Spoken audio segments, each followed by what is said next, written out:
자, 안녕하세요. 네, 수업 시작할까요? 네.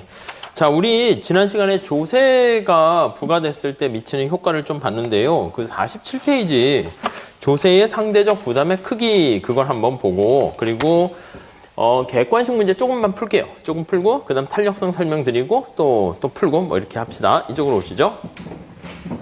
자, 우리가 지금 살펴보는 게 경작인데 다시 말씀드리는데 시장에 대해서 다루는 겁니다.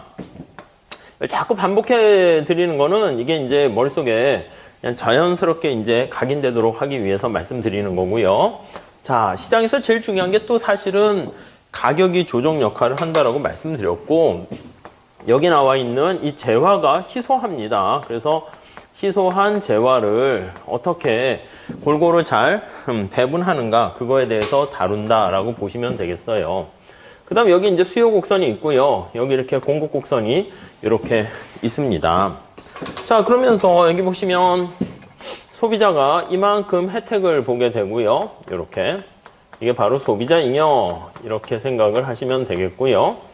그 다음에 생산자가 이제 시장에 참여해서요. 이만큼의 잉여를 얻게 됩니다.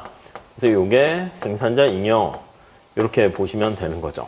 그래서 이제 시장에 보이지 않는 손인 가격이 조정 역할을 할 때 이 잉여가 가장 극대된다라는 것을 우리가 효율적이다라고 보시면 되겠어요. 우리가 지난 시간에 뭐 시장에서 효율적이다라고 하면 낭비가 없다 이렇게 얘기했는데 시장에서 효율적이란 아니면 효율적인 자원 배분이라는 것은 사회적인 총 잉여가 극대화되는 상태다. 라고 보시면 되겠어요. 그래서 사회적인 총잉여라는 것은 소비자 잉여랑 생산자 잉여의 합을 나타냅니다. 자, 여기다 이제 스토리를 전개합니다. 근데 시장이 때로는 잘 작동되면 좋은 건데 뭔가 조금 작동이 안 되는 경우가 있어요. 그래서 정부가 개입을 할 때가 있습니다. 그래서 작동이 잘 안 되는 것을 우리가 시장 실패라고 얘기합니다. 그래서 이건 저 뒤에서 나중에 할 텐데요. 아무튼 시장 실패를 치유하기 위해서 아니면 정부가 뭐 공평성을 위해서 개입하기도 해요. 그래서 정부가 개입을 하거든요. 특히 우리가 하는 이제 노동경제학은 또 정부가 개입을 또 많이 하게 됩니다. 그때 개입하는 방법 중에 하나가 가장 대표적인 게 가격에 개입을 하는데 텍스를 부과하는 개입을 했을 때 미치는 효과 이걸 보려고 해요. 근데 우리가 지난 시간에 본 것처럼 텍스를 누구한테 부과하는가 그걸 보셔야 되는데 생산자한테 세금을 생산자에게 텍스를 부과하는 경우가 있을 수 있고요. 생산자 부과 이렇게 보시면 되겠고 텍스를요 소비자한테 부과할 수도 있습니다. 소비자에게 텍스를 부과 이렇게 보시면 되겠습니다. 자, 그런데 생산자한테 세금을 부과하게 되면 생산자 입장에서는요 공급 곡선이 상방 이동해서 비용이 증가한다라고 생각을 하시면 되겠어요. 자, 그래서 수요 곡선은 그대로 가만히 있고요. 내가 아이스크림을 사려고 하는데 공급 곡선이 이렇게 상방으로 이렇게 이동을 합니다. 그래서 S 플러스 T 하고 S 이렇게 한번 생각을 해 주시죠. 자, 그러면 우리가 이제 여기가 0, 조세부가 전의 가격을 0이라고 하고요. 그다음 여기가 1, 소비자가 내는 가격이고 2 이렇게 찾아달라고 말씀드렸고요. 자, 그렇게 되면은 이렇게 0, 1, 2 찾으시면 돼요. 그래서 얘가 만약에 500원짜리였다라고 하면 이게 소비자가 내는 가격, 그 다음에 생산자가 수취하는 가격은 P생 이렇게 써놨습니다. 자, 만약에 소비자한테 세금을 부과했다라고 하면 생산자한테 부과하면 공급 곡선이 상방으로 이동한다 이렇게 생각하시면 되겠고요. 만약에 소비자한테 부과한다 그러면 수요 곡선이 하방으로 이동한다. 이렇게 보시면 될 것 같습니다.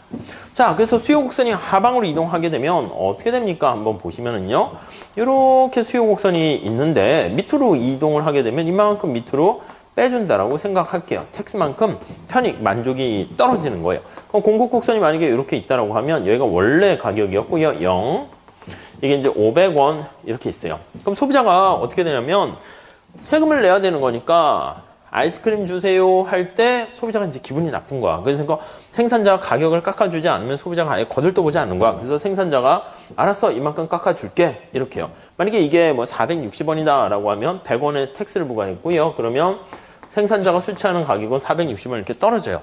근데 소비자 입장에서는 460원을 싸게 샀지만 네, 정부한테 세금을 100원을 갖다 바쳐야 되기 때문에 1에 가격을 주고 사실은 사는 거예요. 그래서 피소 해가지고 위에 첫 번째 우리가 체크하셔야 될 거는요. 이렇게 조세를요. 법적으로 형식적으로 생산자한테 부과하나 소비자한테 부과하나 사실 경제적인 측면에서 실질적인 측면에서의 귀착은 똑같다라는 것을 알 수 있습니다. 그래서 이거는 동일한 사실은 경제적인 효과를 갖게 됩니다. 경제적인 효과. 이건 뭐 동등성의 정리다라고 얘기하기도 해요. 자, 그리고 세금을 때려가지고요. 발생하는 사회적 후생 손실 말씀드렸죠. 이만큼이 사회적 후생 손실인데 이것도 똑같습니다. 이렇게요. 네, 이렇게 보시면 돼요.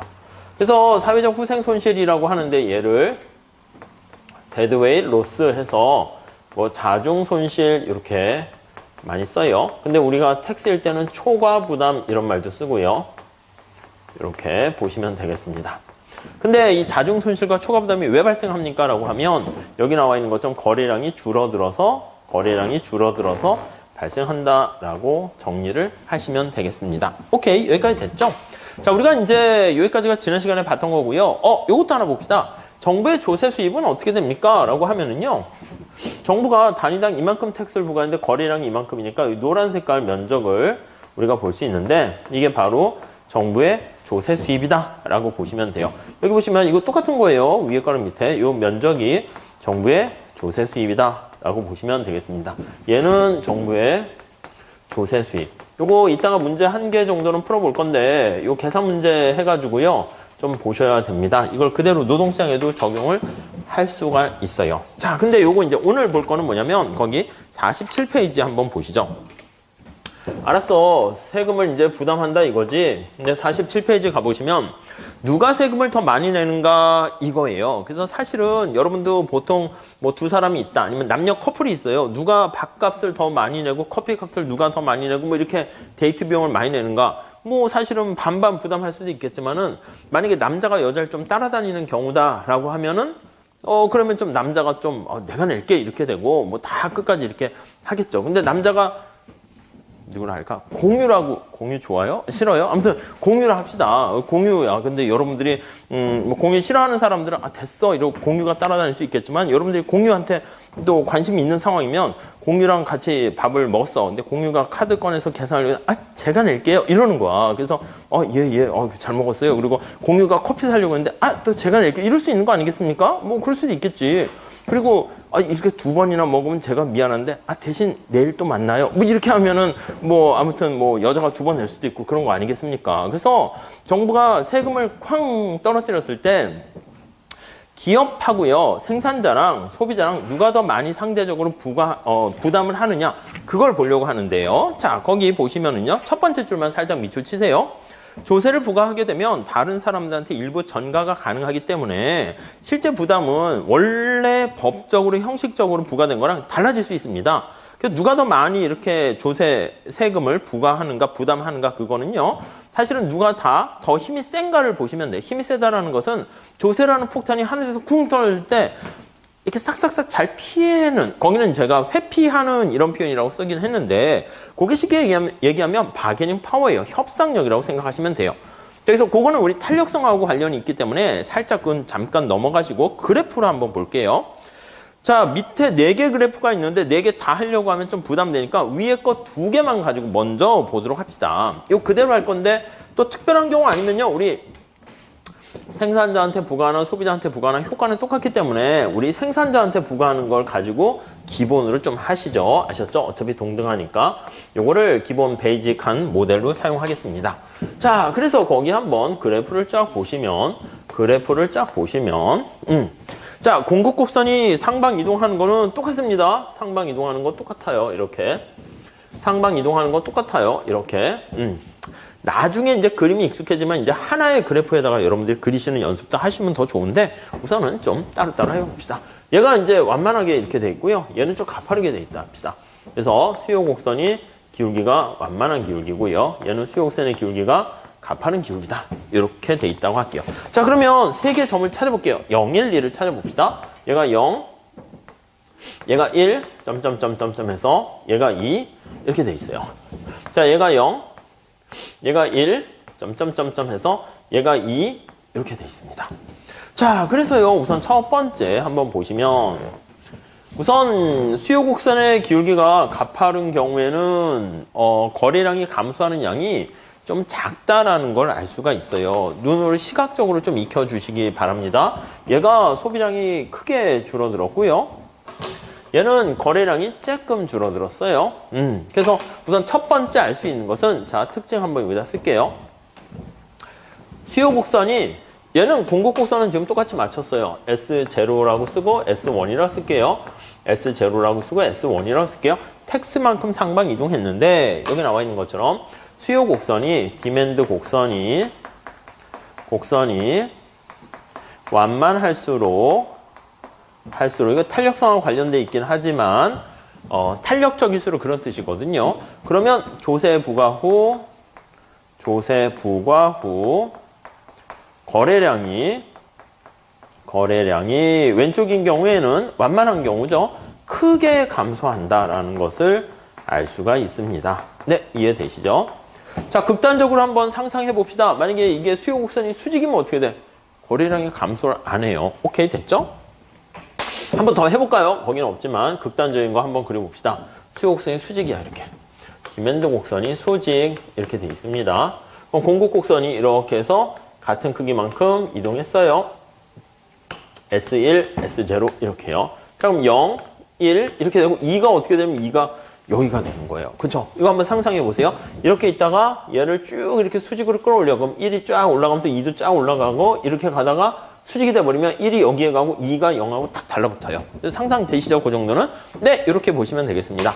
자, 우리의 관심사는 누가 더 많이 부담합니까인데요. 여기 점점점점 보시면 이게 처음 출발 자체가 500원이었다라고 하면 점점점점 얘는 만약에 520원 이렇게 돼 있고요. 그럼 얘는 100원의 세금을 부과하면 얘는 420원 이렇게 될 거고요. 여기 보시면 점점점점 보시면 얘가 점점점점 보시면 여기가 많이 올라갔네. 그래서 얘는 뭐 500, 여기가 500원이면 580원 이렇게 되면 얘는 480원 이렇게 되는 거예요. 여기는 쓰면 어떻게 될까요? 원래 여기가 점점점점 해서 0일 때가 이제 500원이었어요.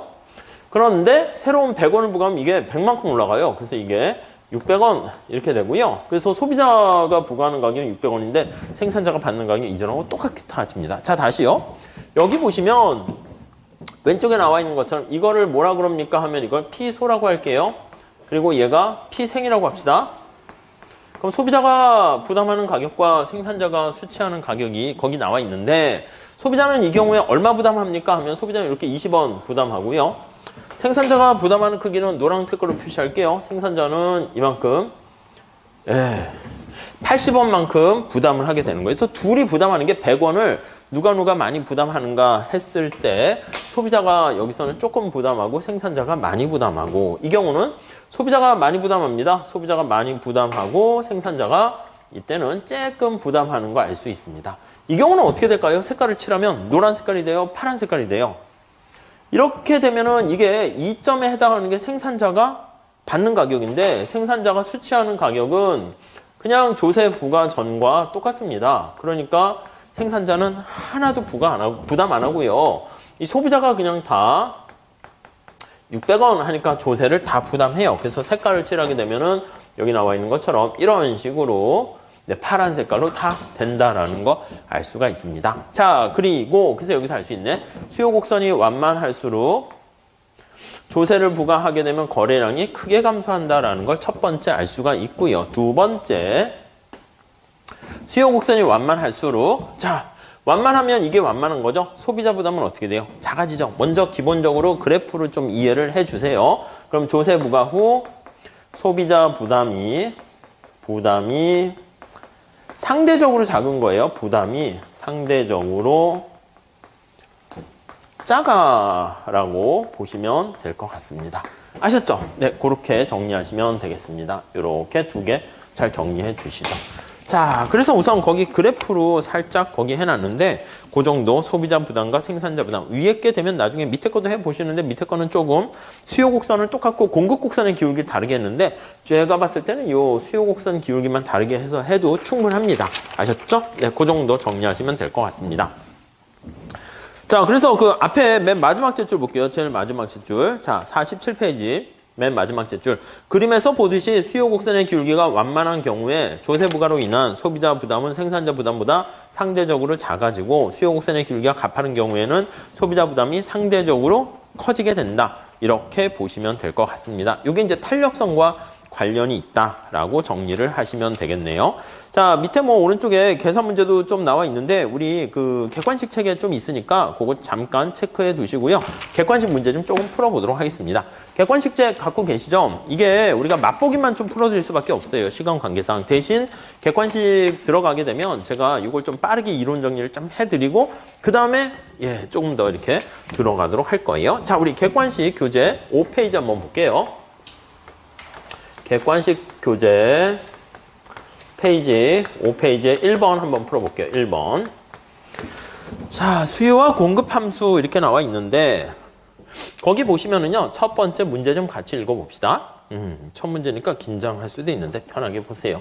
자, 수요량의 변화는 수요 곡선상의 이동과 수요 곡선 자체 이동에 따른 변화로 구분이 된다. 이렇게 돼 있습니다.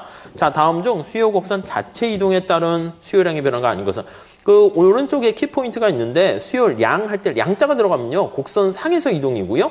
수요의 변화하면은 곡선 자체가 변화한다라는 거 생각하시면 될 것 같습니다. 자, 그래서 우리 살짝 요거 먼저 한번 볼게요. 이게 만약에 사과라고 합시다. 사과. 그래서 사과의 가격이 있어요. 그럼 여기 수요 곡선이 있어요. 자, 그러면 이 수요 곡선은 어떻게 됩니까? 라고 하면 QX에 대한 수요에 영향을 미치는 것은 XJ 가격이 있고 YJ 가격이 있고 소득하고 뭐 등등등 많은 게 있다라고 그랬습니다. 자, 다시 한번 정리할게요. 자, 그러면 여기 나와 있는 X의 가격이 변했을 때 X의 수요량이 어떻게 되니? 요게 두 개가 이제 마이너스 관계에 있다. 이렇게 되면 얘가 변하면 이거는 곡선상에서 왔다 갔다 이동을 하는 거예요. 그래서 얘가 가격이 하락할 때 소비량이 이렇게 증가하면 이렇게 곡선상에서 왔다 갔다 하는 것이고요. 그걸 이제 내생 변수라 그러고 여기 나와 있는 관심 없는 다른 요인들이 있잖아요. 관심 없다는 건 뭘 할 수 있습니까? 관심 있는 것을 두 재화를 이렇게 표시를 하는 거예요. 그래프에다가. 둘 중에 누가 더 관심 있을까요? 얘가 더 관심 있는 거예요, 사실. 그건 뭐 책에 정해진 게 아니라 제가 그냥 뭐 경작을 해보니까 좀 더 관심 있는 걸 여기다 많이 둬요. 근데 아무튼 얘네 둘은 관심인데 얘는 현재는 관심이 없어요. 그래서 관심이 없다기보다는 이제 지금 관심이 없는 거예요. 그래서 얘네들이 변하게 되는 없는 이런 변수가 변화시 말 그대로 이게 이제 다른 일정한 요인들이 변하면 이건 곡선 자체가 이동을 합니다. 곡선 자체가 이동을 해요. 네. 이것만 좀 잘 체크해 두시면 되겠습니다. 자, 그래서 한번 보기 지문을 볼게요. 자, 1번. 미니스커트. 거기 보시면 자체 이동에 따른 게 아닌 것은 이렇게 나와 있어요. 미니스커트 유행으로 미니스커트에 대한 수요가 증가했다. 이렇게 있고 2번. 소득 증가에 따른 고급 자동차에 대한 수요가 증가했다. 이렇게 나와 있는데 우선 거꾸로 한번 볼게요. 5번 먼저 봅시다. 5번. 자, 채소 가격 상승에 따른 채소에 대한 수요 감소. 여러분, 이게 채소 가격이잖아. 이게 채소 가격이고요. 그리고 이게 채소의 수요가 되는 거예요. 채소에 대한. 그래서 이렇게 수요 곡선이 있으면 지금 뭐가 변한 거예요? 여기 나와 있는 채소의 가격이 변했으니까 이거는 곡선 상에서 이동이다 라고 보시면 될 것 같습니다. 네, 이해되세요? 그래서 그 재화에 대한 아니 그럼 질문이 있습니다. 1번도 미니스커트 아닙니까? 아니요. 이게 미니스커트에 대한 가격이 변하게 되면 살짝 다시요. 여기가 미니스커트고 여기 미니스커트에 대한 가격이 변하게 되면 이건 곡선 상의 이동인데 뭐가 변했어요? 미니스커트에 대한 유행이잖아. 그러니까 여기에 또 다른 변수 중에 하나가 뭐 유행 이런 게 붙게 되면 그 재화의 가격 아닌 게 붙은 거잖아요. 그럼 곡선 자체가 이동한다고. 여러분 우측이에요? 좌측이에요? 미니스커트 유행으로 미니스커트에 대한 수요가 증가했다라고 하면 유행의 붐이 불면 저 미니스커트 입어야 돼 이렇게 되면은 그럼 수요 곡선 자체가 이렇게 우측으로 이동하겠죠. 우측으로 이동할 수도 있고 수요 곡선을 다시 한번 해석해 봅시다. 밑에서 보면 내가 최대한 지불하려고 하는 금액이니까 그게 올라가서 상방 이동이다 이런 식으로 보시면 되겠습니다. 아시겠죠? 자, 뭐 하나하나씩 좀 보시고 하면 사실 그 문제가 그 문제예요. 그러니까 지금은 이렇게 빨리 푸는 게 중요한 게 아니라 이제 출제 포인트가 이런 거고 이렇게 좀 속도 올리기보다는 정확성을 추구하는 게 중요하고 이다 이제 객관식 가고 나중에 문제 풀 때는 그때는 이제 이거 뭐 쉬운 문제는 풀지도 않는 거고요. 그러니까 그때는 빨리빨리 이렇게 속도를 올리셔야 돼요.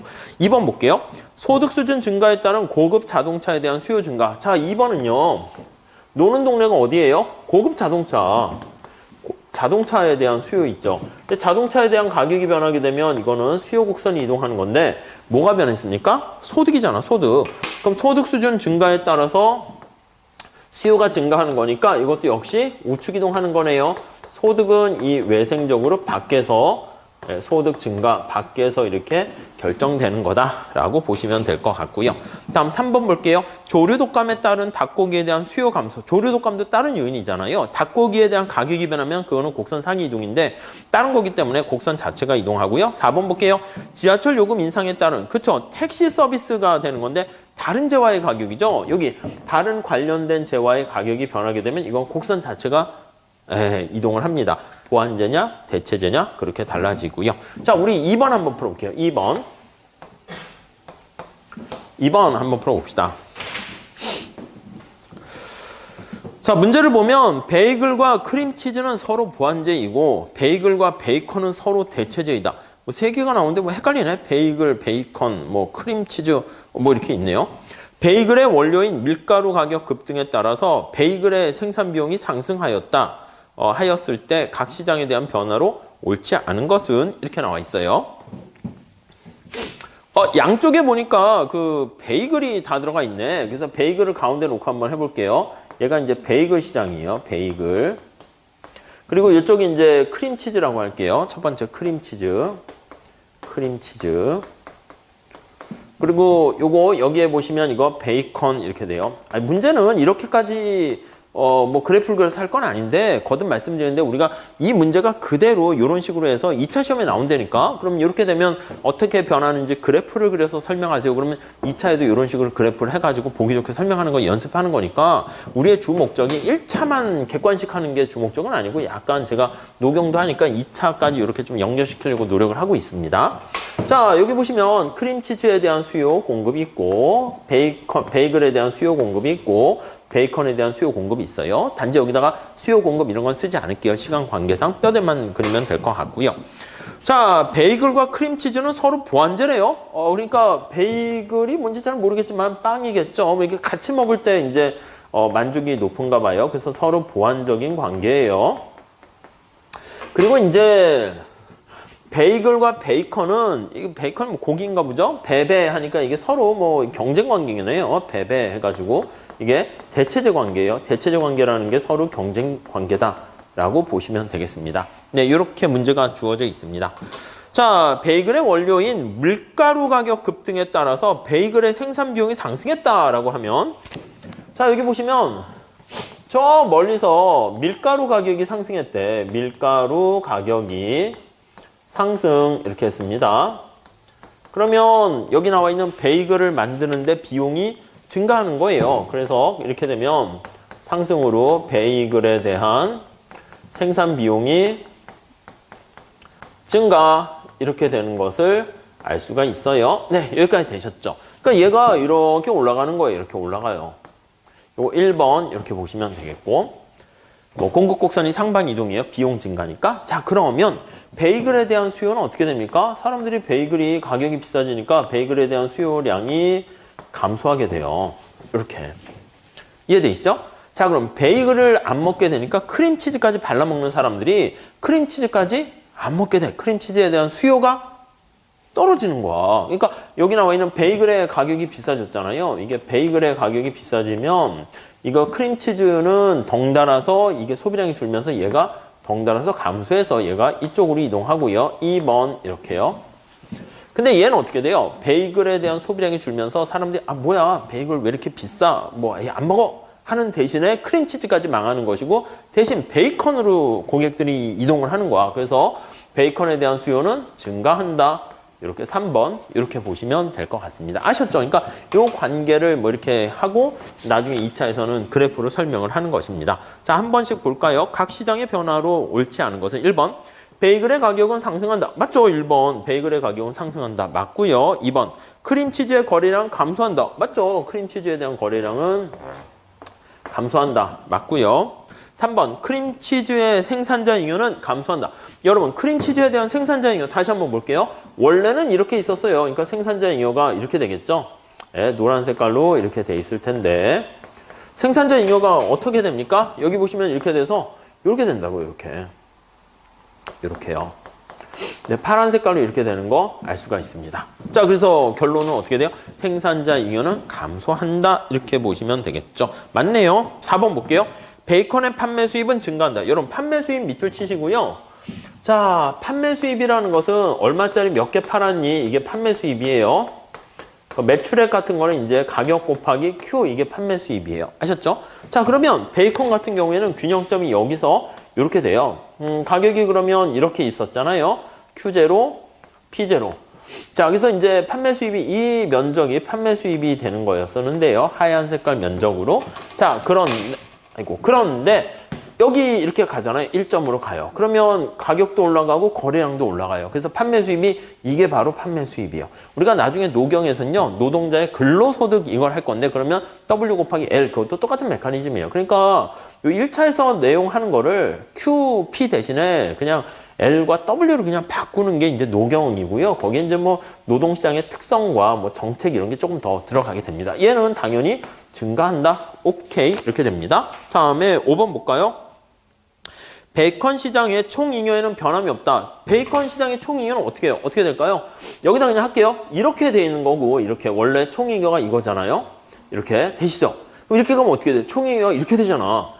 증가하지. 얼마나 증가해요? 이만큼 더 증가하잖아요. 빚검침 면적만큼. 이만큼이 더 증가하는 거 알 수 있어요. 그 정도예요. 그 정도. 아셨죠? 이게 뭐 간평사나 회계사나 시험에서 이쪽 파트는 어렵게 안 나오니까 나오는 건데 그냥 뭐 그래도 객관식 경쟁에서 제일 어려운 게 이제 회계사나 간평사고요. 우리 시험은 약간 뭐 한 공무원 시험 정도 레벨 아니면 그거보다 조금 더 쉽다고 볼 수 있습니다. 자, 시장 균형의 변화 한번 볼게요. 8페이지 한번 봅시다. 8페이지. 8페이지.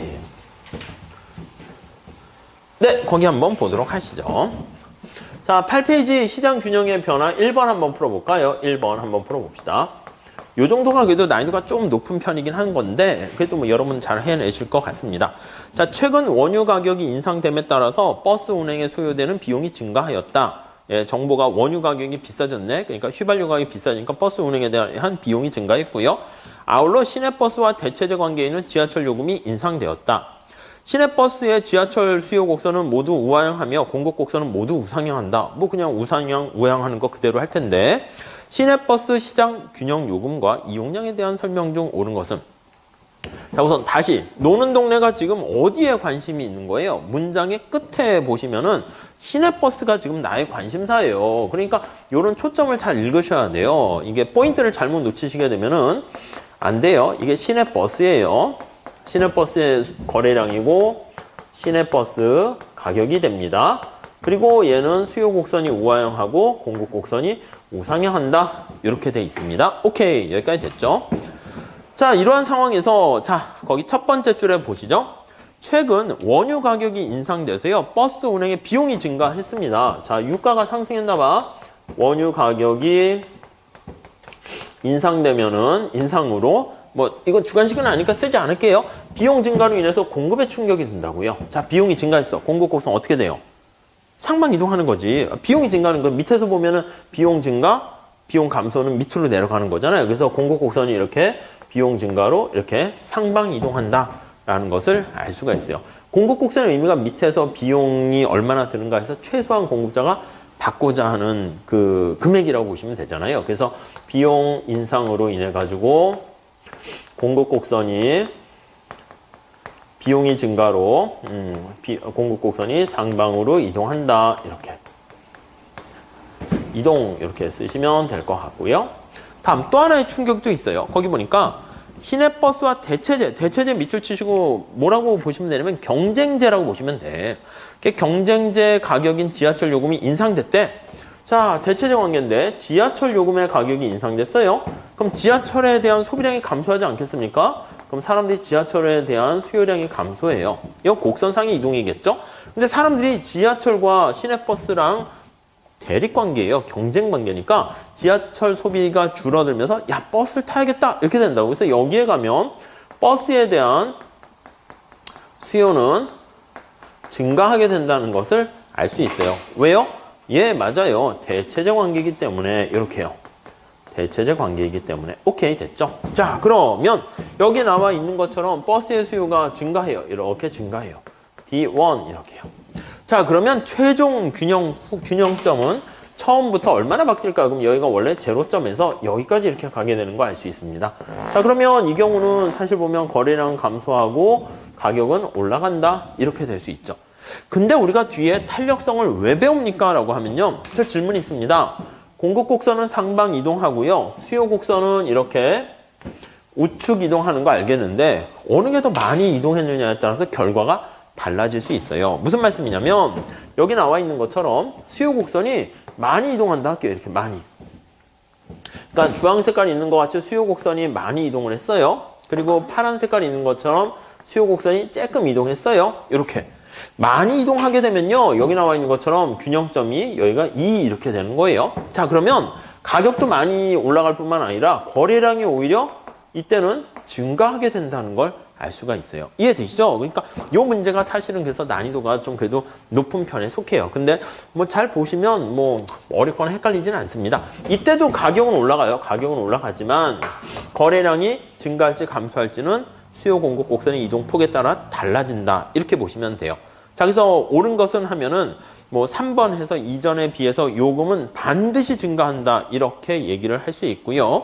거기 보시면 이용량이 반드시 증가, 반드시 감소, 그거는 띵 틀린다. 이렇게 보시면 되겠습니다. 한 요 정도 봐주시고요. 자, 우리 뒤에 문제 좀 한번 좀 풀어보도록 할게요. 조금 들어가서 그 탄력성 얘기는 중간에 있는데 그거는 설명드린 다음에 할 거고요. 잠깐 저 뒤로 가도록 할게요. 이거 좀 많이 갑시다. 중간에 탄력성이 많이 차지하고 있어서요. 자, 우리 41페이지에 소비자 잉여와 생산자 잉여 한번 보도록 할게요. 1번 한번 풀어볼게요. 뭐 지금은 어쩔 수 없이 약간 맛보기만 하는 거예요. 그래야지 우리가 방향성을 잃지 않고 문제를 좀 이렇게 공부를 할 수가 있어요. 자, 소비자 잉여와 생산자 잉여인데 1번 한번 풀어볼게요. 1번. 자, 다음은 소비자 잉여에 대한 설명이다. 타당한 것을 고르시오. 이렇게 나와 있어요. 1번 보시면 소비자 잉여란 소비자가 어떤 상품을 소비할 경우에 얻는 편익의 총합을 의미한다. 아니요. 자기가 최대한 지불하려고 하는 금액에서 오른쪽에 나와 있잖아요. 실제 지불한 금액을 뺀 거예요. 그래서 여기 보시면 다시요. 자, 수요 곡선이 이렇게 있고 공급 곡선이 이렇게 있다라고 합시다. 그럼 이제 소비자가 여기까지 균형이 돼서 여기까지 소비를 한다라고 할게요. Q0. 그럼 이제 구간을 좀 나눠서 볼게요. 얘가 A, B, C 이렇게 되는 것이죠. 자, 그러면 물건을 사는 소비자 입장에서는 소비자가 최대한 지불하려고 하는 지불 의사를 가지고 있는 총 금액은 얼마입니까? 라고 하면 총 지불 금액은 A, B, C 이렇게 되는 것을 알 수 있어요.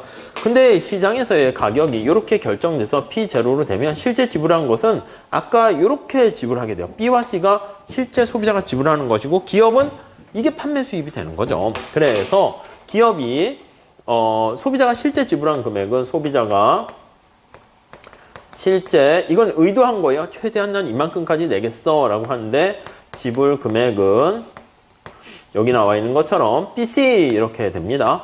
그러면 두 개 차이인 A가 남게 되는데 이 A를 우리가 소비자 잉여다 이렇게 얘기를 합니다. 아셨죠? 네, 내용을 잘 좀 체크하시면 돼요. 우리가 이제 단위당 하면 요 높이가 되는 건데 여기까지 거래하게 되면 이걸 다 더하는 거야. 이게 이제 사실은 서메이션 했다라고 보시면 되고 이게 바로 적분해서 면적으로 표현하는 걸로 보시면 돼요. 뭐 적분까지 하는 거는 우리 나오지는 않습니다. 그래서 우리가 3번 그걸로 그냥 가져가시죠. 어떤 상품을 구입하기 위해서 지불할 용의가 있는 금액이 실제 지불한 금액을 초과하는 부분을 우리가 소비자 잉여다 이렇게 보시면 되겠습니다. 근데 우선 그 정도 보시고요. 3번 문제 좀 풀어봅시다. 3번. 농사 18년도에 나온 건데 한번 체크해 보도록 할게요.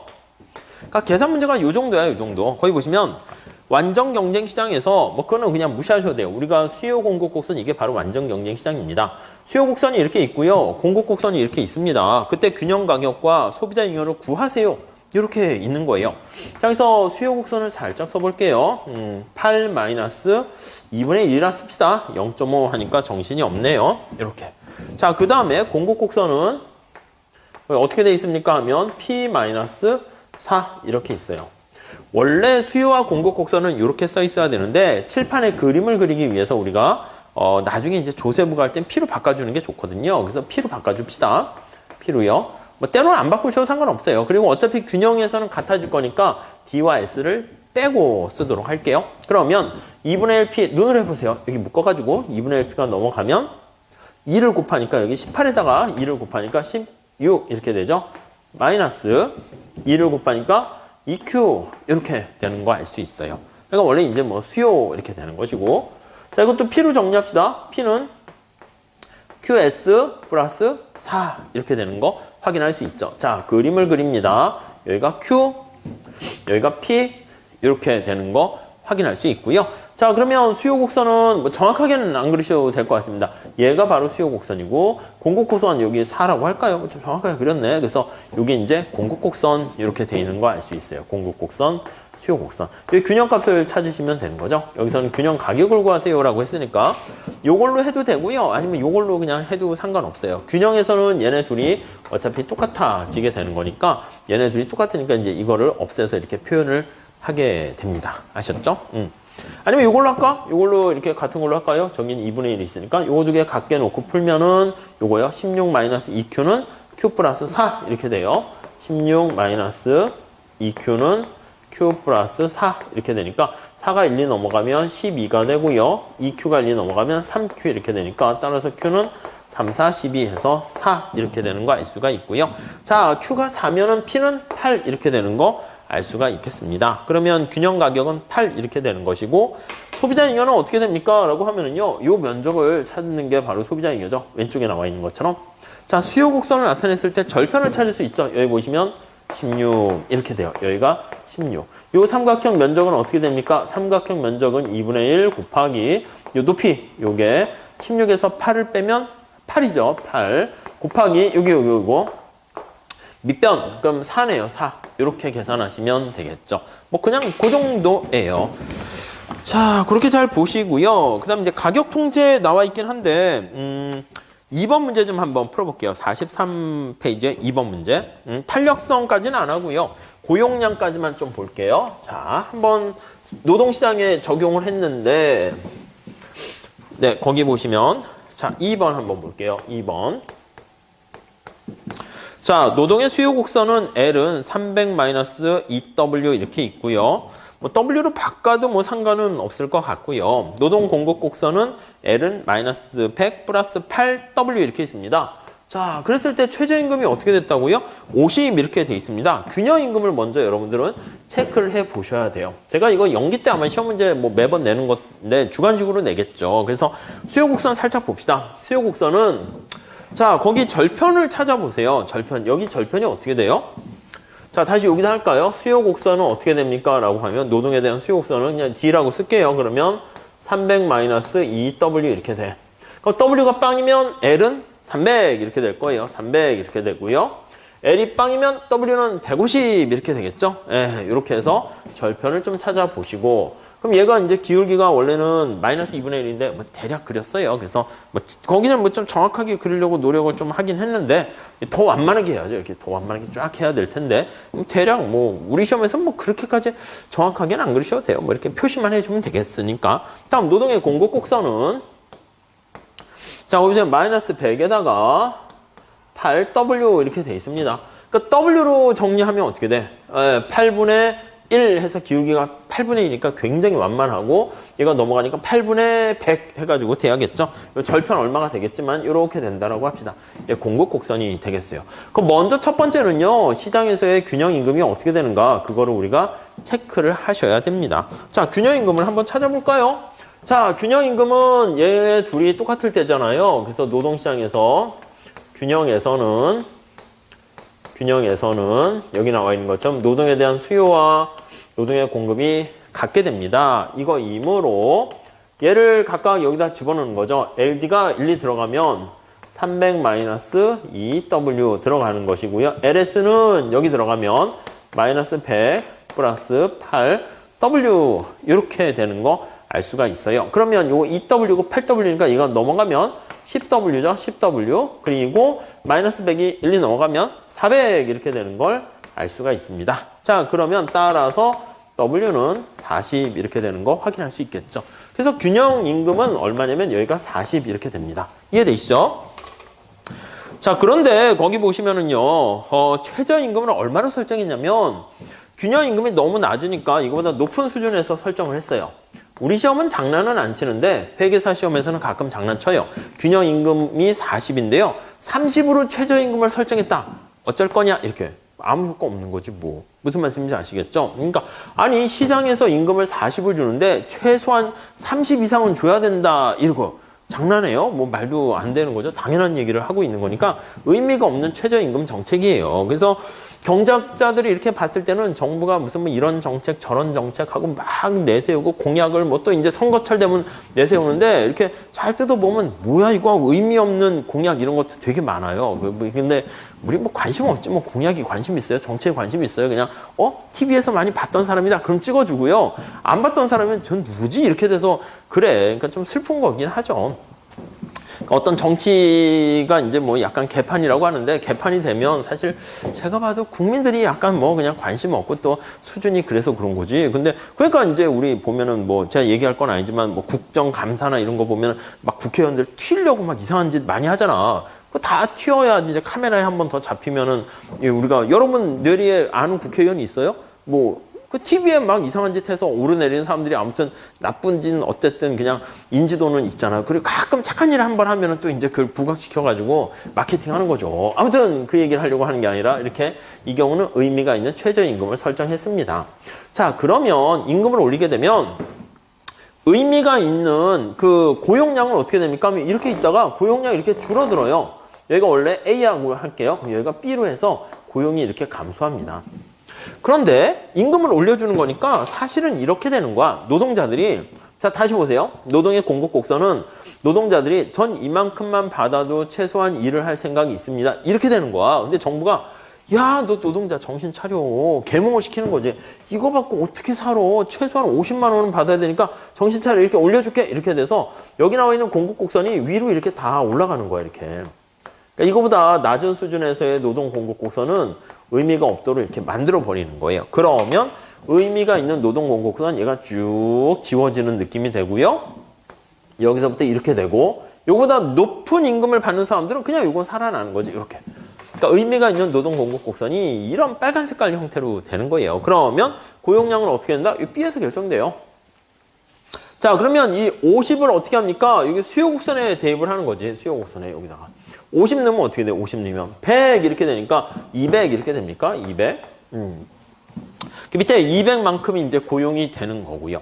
그러니까 우리가 나중에 보면 일하겠다는 사람은 50이라는 임금에서 일하겠다는 사람은 여기 A까지 되는 거잖아요. 그러니까 이만큼이 우리는 실업이 발생한다라고 정리를 하시면 되겠습니다. 탄력성은 우선 빼고요. 그 정도만 체크하시면 되겠어요. 그러니까 요러한 정도예요. 그래서 그 계산 문제도 한 요 정도 되는 거니까 여러분들이 뭐 좀 보시면 되고 뒤에 문제가 많이 넣어놨고 해설도 나름 자세하게 넣어놨어요. 자, 13번 한번 풀어볼게요. 13번. 뭐 시간 관계상 13번까지만 풀어봅시다. 뭐 더 풀면 좋긴 하겠지만 뭐 일부러 객관식하고 또 나눠서 했으니까. 자, 51페이지 13번. 최고 가격제에 대한 설명으로 옳은 것을 모두 고르면 이렇게 있습니다. 13번. 자, 우선 첫 번째 최고 가격제는 우리 다시 보세요. 최저임금제랑 다릅니다. 이게 임대료 같은 것들이 집값이 너무 비싼 거야. 그래서 너무 비싸니까 공급 곡선이 이렇게 있고 수요 곡선이 이렇게 있으면 상한선을 설정하는 거지. 야, 이거 이상 가격을 올리지 마. 이렇게 얘기하는 거예요. 무슨 말씀인지 아시겠죠? 자, 그러면요. 가격을 이거 이상 올리지 못하도록 그렇게 만들어 버린 거예요. 그러면 가격을 이렇게 눌러 버리게 된 거죠. 그죠? 그럼 이제 공급량이 이렇게 줄어들고요. 수요량은 이렇게 증가하게 된다라는 것을 알 수가 있게 됩니다. 그렇죠? 자, 이렇게 돼 있는 상태에서요. 그러면 어떻게 됩니까? 라고 하면요. 거기 한번 보세요. 첫 번째, 기업, 암시장을 출현시킬 가능성이 있다. 우리 지난 시간에 봤죠. 거래량이 이렇게 줄어드는데 Q 뭐 A로 거기 있는 것처럼 줄어드는데 이 가격화, 이 수량에서는 소비자가 최대한 지불하려고 하는 금액이 이거잖아요. 그러니까 최대한 지불하려는 금액이 올라가서 이만큼의 암시장이 발생할 가능성이 생긴다라는 것을 알 수가 있고요. 다음에 니은, 초과 수요를 야기한다. 맞죠? 이게 초과 수요가 발생합니다. 초과 수요가 발생해요. 예, 뭐 그냥 쉬운 얘기네. 기억, 니은 다 맞네. 사회후생 증대된다? 계산할 것도 아니고요. 정부가 가격 통제를 해서 최고 가격, 최저임금, 조세 전부 다 개입하게 되면 사회적 후생 손실이 생겨요. 그 후생 손실의 크기는 여기 삼각형에 나와 있는 이 크기다라고 생각하시면 돼요. 후생이 증대되는 게 아닙니다. 물론 이 가격을 통제해가지고 이 집을 사는 소비자 입장에서는 만약에 증대할 수 있어요. 소비자 잉여가 만약에 원래 이렇게 있었는데 여기 나와 있는 것처럼 소비자 잉여가 이렇게 되잖아요. 이렇게 되니까 암시장이 없다라고 하면 그럼 소비자 잉여는 약간 증가할 가능성도 있지만 시장 사회 전체적으로 놓고 봤을 때는 소비자 잉여와 생산자 잉여의 합인 총 잉여가 감소돼요. 이쪽 다시 오시면 시장에 맡겼을 때 총 잉여가 극대되는데 정부가 개입하게 되면은요. 나름 뭔가 여러 가지 공평성, 형평성, 약자를 위해서 개입을 하게 되면 텍스를 부과하던 가격 통제를 하든 전부 다 거래량이 위축됨으로써 이렇게 사회적 후생 손실이 생겨요. 그러니까 우리가 정부가 뭐 부동산에 대한 뭐 분양가를 통제하고 이거 나름대로 의의는 있다니까 선의로 하는 거니까 못되게 하는 건 아닌데 근데 경제 전체적으로 경제학자들 이렇게 쭉 보면은 누군가는 이득 보고 누군가는 손해를 보는데 그걸 다 서멘션 하게 되면은 이렇게 사회적 후생 손실이 생긴다라는 것을 알 수가 있죠. 그러니까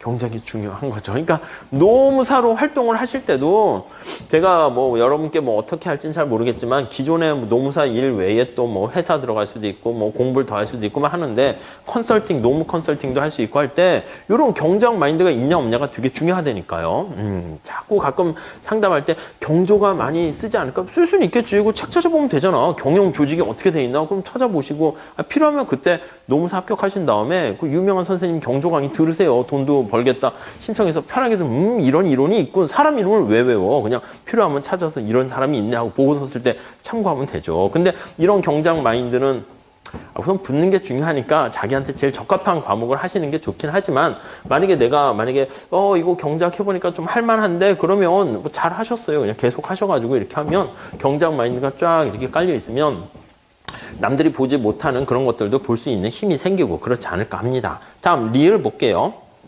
그러니까 이제 노경이나 경제학 선택하실 때 뿌듯함을 가지고 이렇게 또 하셔도 좋겠다 이런 뜻입니다. 자, 리을 최고 가격은 시장의 균형 가격보다 높은 수준? 아니요. 시장의 균형 가격이 너무 높으니까 그보다 낮은 수준에서 설정돼야지 의미가 있다. 이렇게 되는 거죠. 그러니까 이 정도가 노무사 시험에서 나오는 거니까 사실 우리가 그냥 이론 정리만 하고 문제는 좀 더 수준은 좀 높게 할 겁니다. 거기 있듯이 뭐 회계사나 아니면 간평사 그런 문제들도 필요한 거면 적절하게 풀긴 할 건데 그 정도 하시게 되면 시험장 갔을 때는 뭐 연습만 조금 하시면은 그냥 뭐 이게 껌이네 이렇게 될 수 있습니다. 아셨죠? 그래서 조세 부과와 귀착 같은 것도 좀 풀어드릴까 하는데 하나만 풀어볼게요. 하나만. 8번 한번 체크하세요. 8번. 60페이지 한번 보시죠. 요건 여러분들 셀프로 한번 해보시죠. 셀프로. 그래서 첫 번째는 어떻게 됩니까? 하면은 아이디어만 말씀드릴게요. 이제 연습은 이제 수요 공급해서 균형 찾는 거를 좀 연습을 하셔야 되는 거니까 그거가 잘 되면 한번 요걸 셀프로 풀어보세요. 우선 어떤 상품의 시장이 완전 경쟁적이다. 이 수요 공급 곡선이 그냥 완전 경쟁 시장입니다. 그 시장의 수요 함수와 공급 함수가 아래와 같을 때 정부가 이 상품에 대해서 단위당 3회 물품세를 부과했습니다.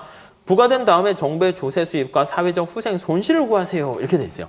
그러면 조세 부과할 때 우리가 이제 첫 번째는 어떻게 해야 되냐면 먼저 피로 정리를 하셔야 돼요. 요거는 그냥 귀찮아도 정리를 한 후 그리고 소비자한테 부과하나 생산자한테 부과하나 효과는 똑같기 때문에 우리 시험에서는 이제 소비자한테 부과할 수도 있거든요. 그런데 생산자한테 부과한 걸로 해서 공급 곡선을 T만큼 상방으로 이동시킨다. 이렇게 좀 정리를 해 주셨으면 좋겠습니다. 아셨죠? 자, 그래서 이제 거기 문제 적용을 해볼게요. 수요함수가 이렇게 있어요. 수요함수가 마이너스 2p. 이것도 뭐 소비자 가격에서 D 있는데 그냥 빼도 될 것 같고요. 40 이렇게 돼 있어요. 자, 그리고 공급함수가 거기 보시면 QS 공급량이 PS 뭐 빼기 5 이렇게 돼 있습니다. 자, 그러면 이제 그래프를 그릴 때 사실은 수요 곡선은 그냥 놔둬도 상관없어요. 근데 일관성 있게 하려고 P로 좀 바꿔 보시죠. 그럼 P는 수요 곡선이 20-2분의 1 Q 이게 바로 수요 곡선이 되고요. 예, 여기 Q 써놓고 공급 곡선은 어떻게 됩니까 하면 P로 정리하시면 QS 플러스 5 이렇게 됩니다. P는 QS 플러스 5 S 빼도 돼요. 균형에서는 같아지니까. 자, 이랬을 때 얼마의 세금을 때렸습니까 하면 단위당 3만큼의 세금을 때렸으니까 이게 T가 3만큼 상방 이동하는 거예요. 그럼 절편이 상방 이동하니까 이렇게 쭉 가서 T라고 할까? 조세부가 후에 가격은 어떻게 됩니까 하면 Q 플러스 3만큼 더하니까 8 이렇게 돼요. 자, 그럼 우리가 체크하셔야 될 게 뭐냐면 얘가 0, 얘가 1, 점점점점에서 얘가 2 요거를 찾으시면 되겠습니다. 아시겠죠? 그러면 요거 값을 각각 찾으시고요. 여기도 이제 가격을 찾으시고요. 그 다음 우리가 할 일은 뭡니까 하면은 거기 물어본 게 뭐냐면 정부의 조세 수입을 구하세요 라고 하면 정부의 조세 수입은 이게 정부의 조세 수입이에요. 단위당 3, 요게 3이에요. 3이고 요게 이제 Q가 여기 나와 있겠죠. 0, 1, 2 하면 이제 좀 헷갈릴 수 있으니까 뺄게요. 이게 숫자가 3이니까 얘가 8 이렇게 돼요. 그러면 이 면적은 3, 8에 24 이렇게 되는 것이고요. 그 다음에 사회적 후생 손실인 초과 부담은 어떻게 됩니까? 라고 하면은 얘가 후생 손실입니다. 얘가 그렇죠? 삼각형 면적. 그러면 여기가 10이라고 하면은 이게 3 곱하기 2분의 1 곱하기 2 해가지고 이 삼각형 면적을 구하시면 되겠어요. 아셨죠? 그러니까 이 정도가 이제 정확하게 또 노동 경제학에 연결해서 노동의 수요, 노동의 공급할 때 정부가 텍스를 부과할 때 뭐 정부의 조세 수입은 어떻게 되고 조세 수입 정부가 조세를 부과해서 발생하는 후생 손실, 초과 부담은 어떻게 되는가 구하세요 하는 거를 지금 또 연습을 하는 거야. 그러면 그때 그게 나오면은 뭐 늘 했던 거니까 쉽게 할 수가 있죠. 그리고 9번이나 이런 것도 보세요. 9번 같은 거 설명은 안 드릴 건데 나중에 객관식 때 할 건데 이게 그러니까 그 뭐라고 할까 스토리가 있는 그런 문제야. 그러니까 노경에서도 이렇게 스토리를 줘서 몇 뚜루룩 해가지고 자 이때 뭐가 어떻게 되니? 근데 이거를 주관식으로 설명을 하라 이렇게 달라지는 것뿐이고요. 이제 암기식으로 막 공부했던 사람들은 이 문제가 나와버리면 이거 손을 못 대지. 야 이걸 뭐 어떻게 해야 돼? 이렇게 되는데 우린 객관식으로 하지만 주관식 하듯이 이렇게 답을 좀 그림도 그리고 차근차근 정비를 하시면 될 것 같아요. 하지 마세요. 이거 하지 마세요. 객관식 할 때 보시고 지금 단계 하실 때는 너무 신경을 많이 쓰지 마시고 이렇게 하세요.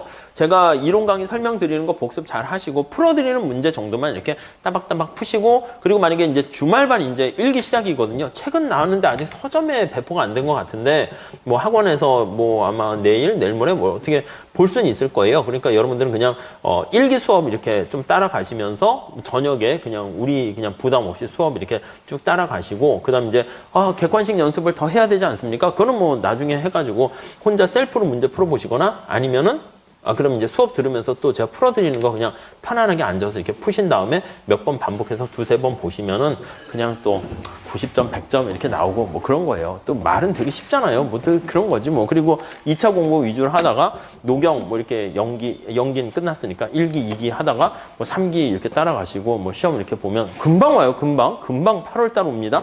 그럼 아이고 2차 시험 끝났네. 그럼 이제 채점 모범 답안 이런 거 신경 쓰지 마시고 그냥 시험 끝나면 다 덮으시고요. 떠나세요. 뭐 강사분들도 모범 답안 올리고 저도 그래서 조금 이런 식으로 썼으면 좋겠다 하는데 에이 그거는 뭐 강사들이나 전부 다 이렇게 책 보고 뭐 그리고 어떻게 알아? 출제자가 이게 예시 답안이지 이걸 이제 하는지 아닌지 모르거든. 그래서 여러분끼리 괜히 또 카페에서 뭐 야 너 이렇게 쓰면 점수 줄까? 그건 출제 채점하시는 분한테 물어봐야지. 여러분끼리 토론하면 그게 나와요. 그러면 의미가 없으니까 그냥 다 잊어버리시고 그냥 이제 그동안 이제 몸도 망가지고 정신적으로도 이제 피폐해졌으니까 운동하시면서 쉬면서 책도 읽으시고 뭐 어디 뭐 여행이라도 가시고 여행이라 꼭 돈 들여서 가라는 건 아니고 그냥 기차 타고 뭐 이렇게 갔다 오고 뭐 그렇게 하세요. 그래서 이제 결과 나오면 그 던져봐야 돼.